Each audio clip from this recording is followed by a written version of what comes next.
नमस्कार, मी विजय कुंदन जाधव, गिरीकर्णिका फाउंडेशनचा अध्यक्ष तथा सोलापूर विकास मंचचा एक सदस्य.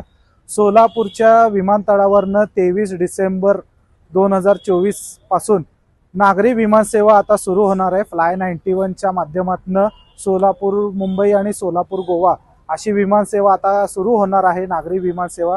त्याच अनुषंगाने नोएडा, गाझियाबाद आणि दिल्ली NCR ह्या परिसरातील काही कन्सल्टन्सी फर्मच्या माध्यमातून सोलापूरच्या बेरोजगार युवकांना फ्रॉड कॉल्स येत आहे. तिथं सिक्युरिटी गार्डपासनं लिपिक पदापर्यंतच्या कमीत कमी 1 लाख रुपयापर्यंत पगार असलेल्या अशा पद्धतीचे आमिष दाखवणाऱ्या नोकऱ्यांचे जाहिरातीपर एक स्पॅम कॉल येत आहे आणि त्याची प्रोसेसिंग फी, रजिस्ट्रेशन फी आणि क्लिअरन्स फी याच्या माध्यमातून 5,000 ते 50,000 रुपयाची मागणी ह्या पद्धतीने आता करण्यात येत आहे. माझी सर्व तमाम सोलापूरच्या तरुणांना अशी विनंती आहे की अशा पद्धतीच्या कुठल्याच फ्रॉड कॉलला बळी पडू नका. हा एक गोरखधंदा आता बनत चाललेला आहे.